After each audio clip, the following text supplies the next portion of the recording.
use the opportunity to pick up some risk-free runs. Getting short, the run goes to the total. And that the batting card, and only 3-ball difference now between Knight and Luff, so that just gives you an indication of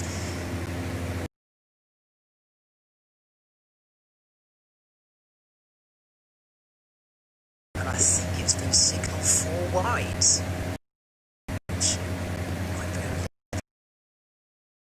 Boucher. I thought Heather Knight had taken a step outside her off stump. I don't know about you. She's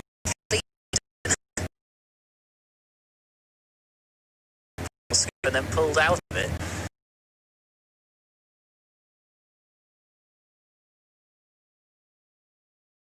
Yes, Paige Schofield is the culprit.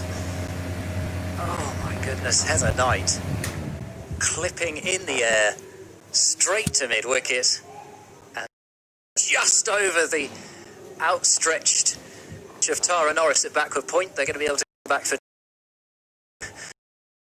the rubbing salt. Here comes Boucher again, bowls to Knight.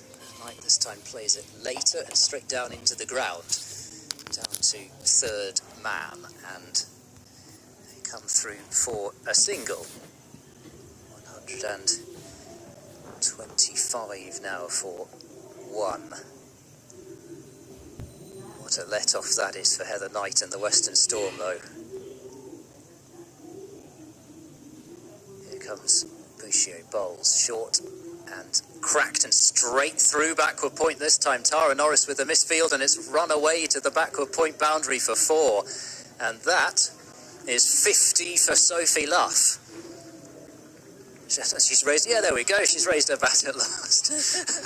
had a glove punch with Heather Knight first.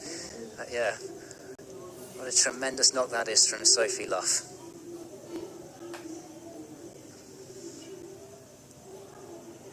Here comes Boucher again, bowls way down the leg side, and a really good take there by Carla Rudd, because not only was it down the leg side, but it was really full, and those can be very awkward to try and stop. Another run, and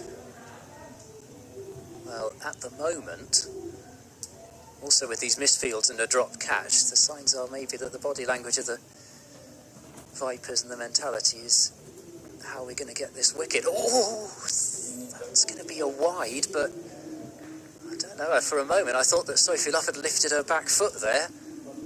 Did you see a little movement there or not? Maybe it was just me. I did. So I don't know whether you could call that a chance or not, but in any case, it's another run for the Western Storm. 131 for 1. Boucher bowls short, and well, Luff maybe kind of defeated by the bounce on that one. It just seemed to balloon up on her a little.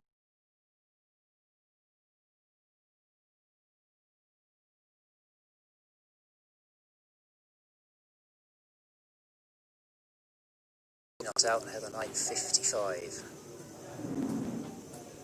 Here's Boucher again, bowls, and Luff takes off for a very quick single. A sharp piece of running there between the sticks, and ends another very good over for the Western Storm.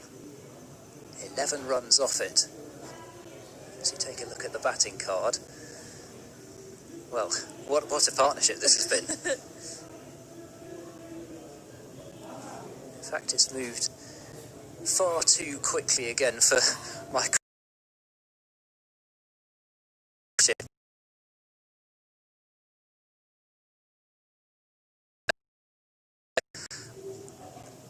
apologies for that, and now something went wrong, so gremlins in the works there.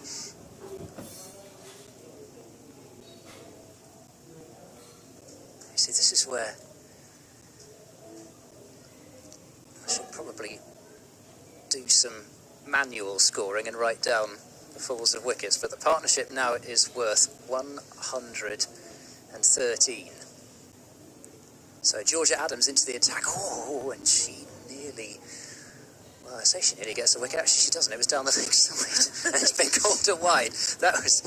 Apologies for that. That's the angle completely misleading me. I thought that had gone over the top of the sweep shot, but it hadn't. It went the other side of it. Short cut straight to cover by Sophie Luff. There's no run. It's Adams again. Bowls.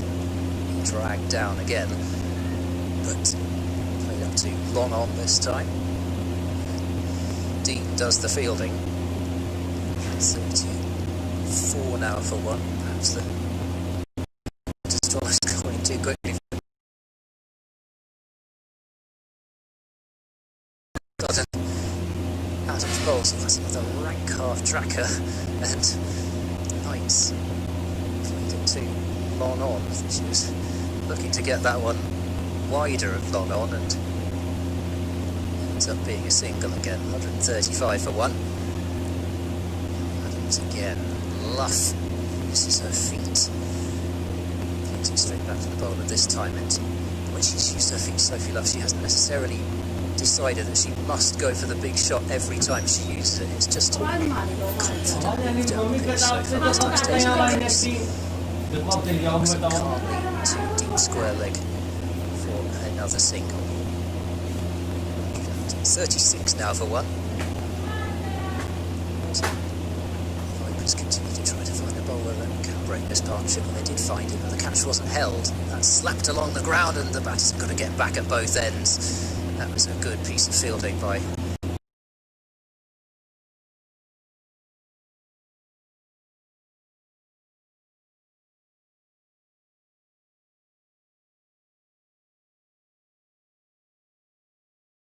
hand, Lucy, but also more than half the runs knocked off. Yeah. It's not a position, I've got to say, that I thought they would be in. Even if they were one wicket down, I didn't imagine that they would be in the kind of position where they'd be ahead of the rate at this stage. I thought they'd need probably to do a bit more.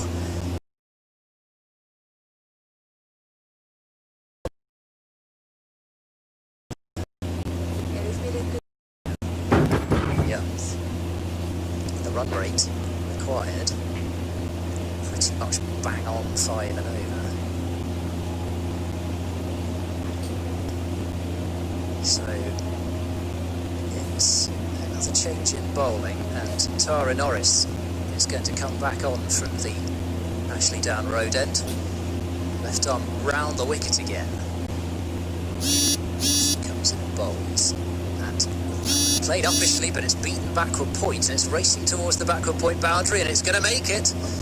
It's another boundary for Sophie Luff. A wide delivery, and she used the width, but off the bat somehow I didn't think that was going to go for 4. Probably would have been a wide if she'd left it, actually. A bit close.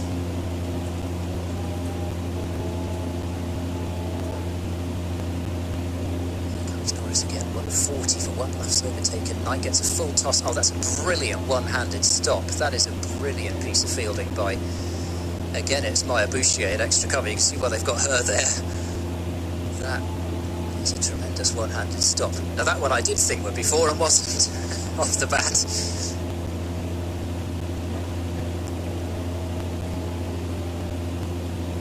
Here comes Norris again, bowls. It's moved away through. She continues to swell.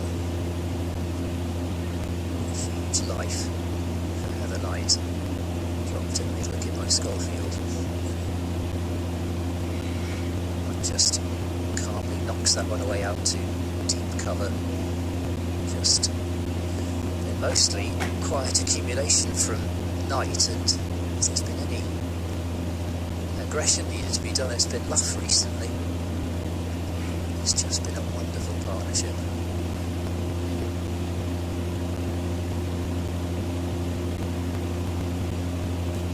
Norris again bowls down the leg side. Be a single down to long leg. Monahan does the fielding.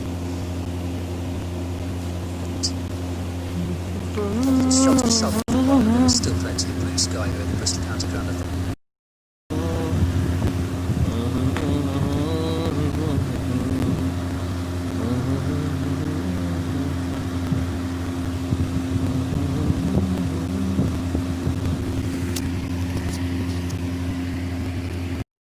Is George Hill. Yeah.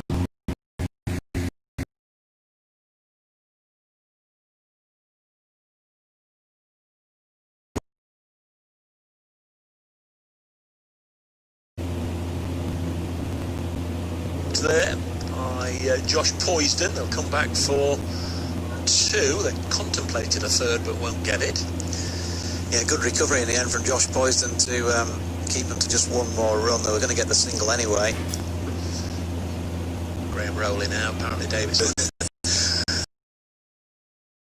29 for 2. End of the over. So it's not aeroplane noise, it's music clear. Also 30 for 2 in comparison. Music? Is that what you call it? So 30 for 2, yeah. Nash 13, Duckett on 5.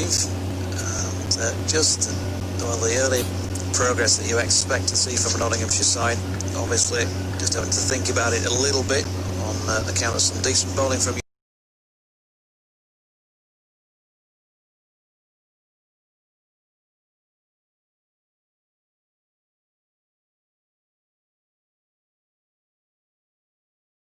he's been getting this year in the Bob Willis Trophy. Useful chip-ins with both bat and ball. More useful chip-ins at 98 down here, but this one is pretty much a replica of some of the shots he was playing off Samit Patel. Dispatched over mid-wicket, high, wide and very handsome from Ben Duckett, and a maximum 11 from 9 for him. And Jordan Thompson's delivery disappeared. Thompson in, and this one lofted over straight mid-wicket. It's going to be bouncing 3 times before it disappears over the boundary rope out there in the distance for 4 more. So expensive over so far from Jordan Thompson. He's gone for 11.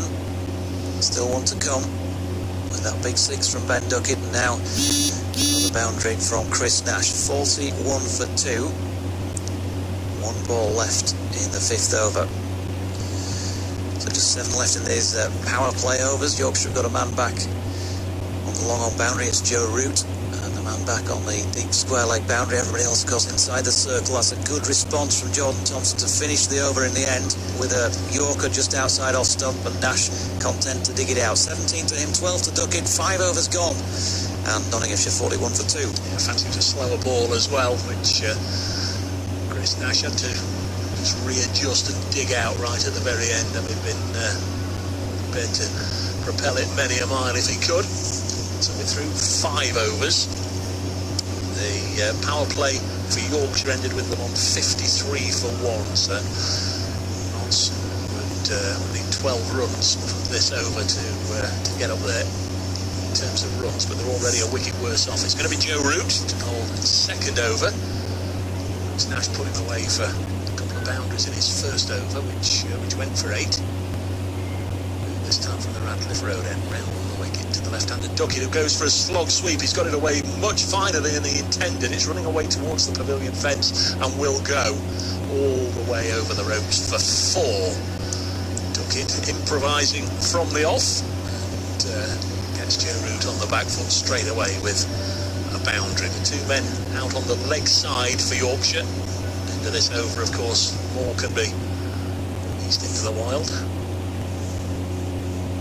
Once more balls again, the reverse, and it's hit away on the leg side. He's got under it a little bit, so he's going to plug, skip on and reach the ropes, but then we'll come back for 2.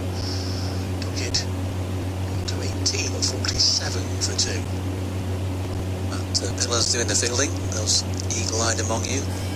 He's changed his number this year from 47 to 13. Next ball, down the leg side, the long way down the leg side from Joe Root. He was obviously anticipating that Duckett would switch it again.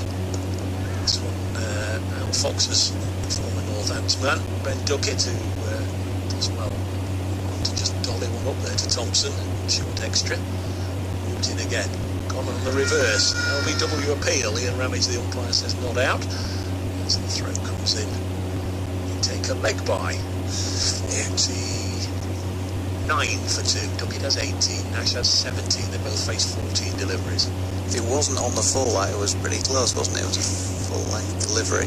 Quite difficult to tell whether it just bounced in front of his toe end. It's tough for the umpire when a left-hander's playing all his shots right-handed, isn't it, as well? It is difficult. So Nash on strike, Knotts on 49. That's short, and just hurried on, just skipped on a little bit to Chris Nash, who wasn't able to get any significant leverage on the ball, but gets the single nonetheless. So 50 up, 50 for 2.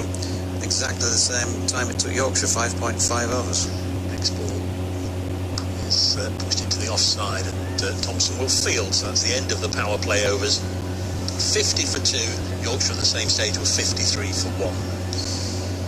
Yeah, so the contest that we thought we might be seeing before this game got underway is coming to fruition. Nothing in it really, just that one extra wicket for Yorkshire and 3 runs fewer for the Outlaws. And we're going to see Matty Pillans for the first time today, bowling from the pavilion end of the ground. Over number 7, Real Hadder now. in there for his first.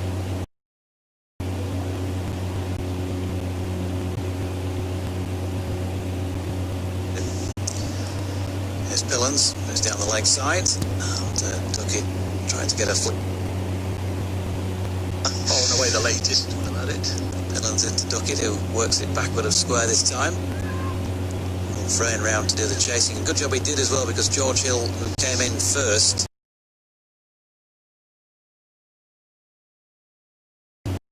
Duckett, have you got the thermals and the scarf on standby in case you make it to finals day there? Park it on it. There's a lot of water to pass under a lot of bridges, I think, before any side can start thinking about finals day. Pillans, a couple of little skips that he does at the start of his run, charges in then to Duckett, wide of off stump, and that's lofted over the gully region down to third man, where Josh Poisden is round to do the fielding, and they get through for one more. Can't find boundaries, can they, at the moment?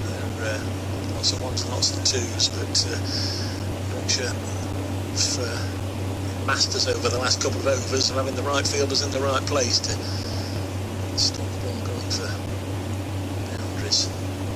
Pillans has got a sweeper out then, cover. He's got a 3 set back on the leg side, and he's in again, this time to Nash, who opens the face, runs it to Jordan Thompson, gun fielder, of course, just backward a point, and there is no run. So a decent start from Matt Pillans. He went for 7 off the over, but Nottinghamshire 57 for 2 by comparison to Yorkshire 65 for 1 at the same stage.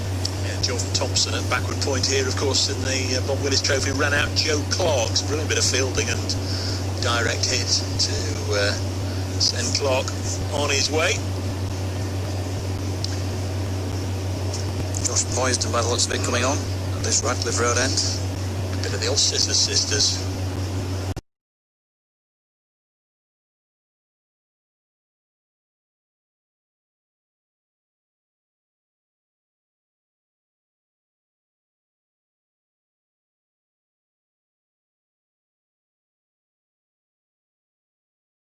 From 19, Nash has 19 from 17. Leg spinner tosses one up, and Duckett whacks it away on the leg side. He was full stretch. Adam Live again on the ropes does well to scoop it back into play, and Harry Brook with the return 2 from it. Yeah, 2 for 30 odd yesterday. Josh Poisden, he was the most expensive of, well, he definitely was the most expensive of the Yorkshire bowlers, but good to see him back among the wickets. Lose confidence no harm. 59 for 2, 132 more needed from this part of 13 overs. Duckett again goes down on one knee and puts it away on the leg side. To Matthew Fisher, controlling that boundary on the Fox Road side of the ground, where Duckett himself performed so admirably early on. He really did. Plenty of very good stops, and not Not only that, he turned a lot of potential twos into ones by the speed he got there. Also caught Harry Brook out there on that rope as well. So took it at a good time of things in the field, and he's got off to a start. He's on 26. Nash on stride. Plenty of very good stops, and not only that, he turned a lot of potential twos into ones by the speed he got there. Also caught Harry Brook out there on that rope as well. So took it at a good time of things in the field, and he's got off to a start. He's on 26. Nash on strike on 19. Nash punches it away into the offside. Might have bisected the two fielders out here. He has, and Chris Nash gets a boundary. Let's welcome that. 64 for 2. In a while, as I say, since the last proper cricket shot from Chris Nash. Yeah, lovely shot. It was really about whether he could handle it or not, and once he couldn't there at a short extra cover, always boundary bound. Nicely played. 64 for 2.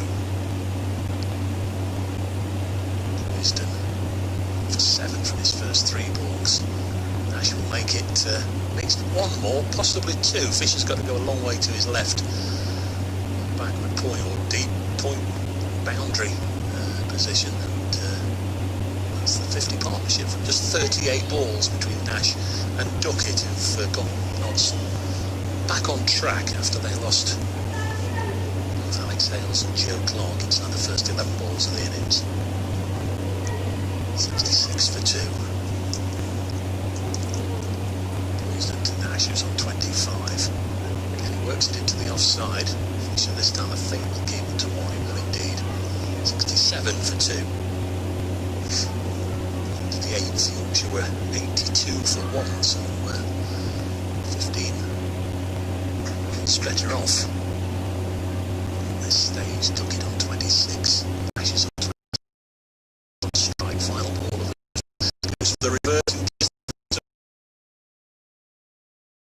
two in the over.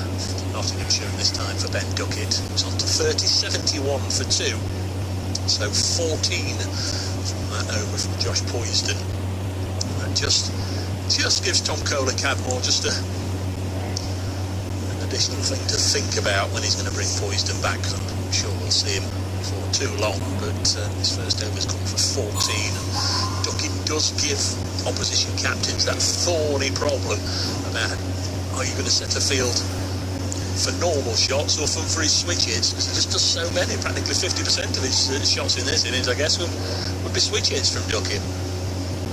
And so over number 8 in both innings, at that point at least, the most productive of the power play overs, matching that for either side.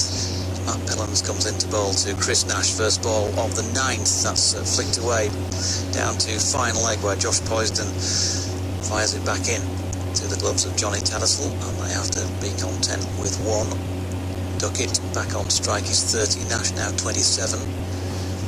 Both doing so in good time. Partnership worth 56 from 41 deliveries, and the Vikings, well, they love a wicket at this stage just to break the partnership, to peg back that momentum, but not getting it with this delivery, which sees Pillans turned out to mid-wicket, where Lyth fields and Duckett picks up another 1.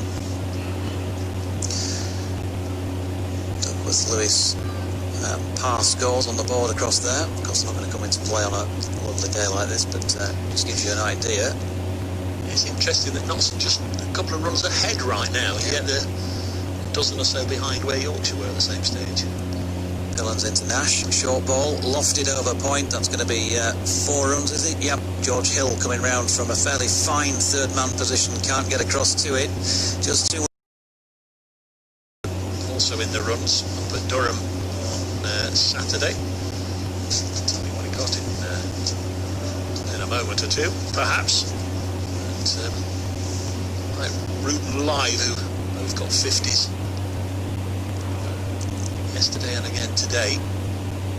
Pillans in. Nash pulls this. Now he could go here, or could he go all the way? He has gone the latter. That is 6 over Harry Brook, who came in just a few strides off the mid-wicket boundary and then had to check himself and go back.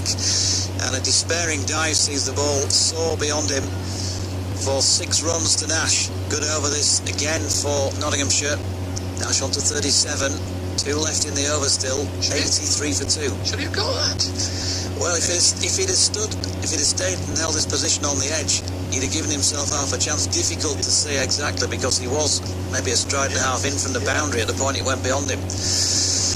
Short ball again from Pillans, and 6 more this time over mid-wicket, splitting the gap between Brook and Fisher.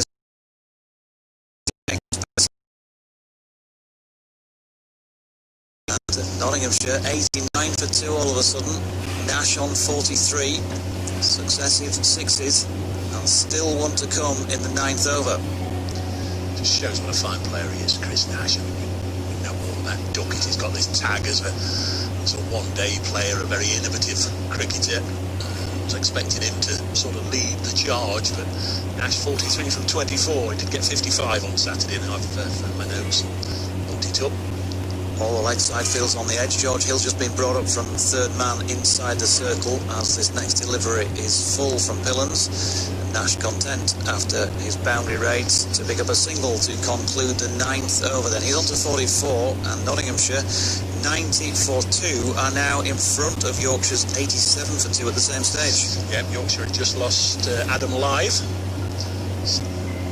Consecutive matches. Doing a handy contribution. We're having a proper old break here, with proper old hand sanitising, and the computer will decide to click on. We'll tell you that the matches that have finished today: Gloucestershire in the central group. In the north group, Leicestershire have defeated Durham by 30 runs. That's Headingley, of course. Leicestershire 177 for 6, Durham 147 for 8. Good win for Gloucestershire, that. Yes, Northampton beat Worcestershire as well over the weekend. So Worcestershire, who were winners in 2018, losing finalists last year, lost a couple of matches already, and this year it's a much shorter qualifying programme. Only 10 matches.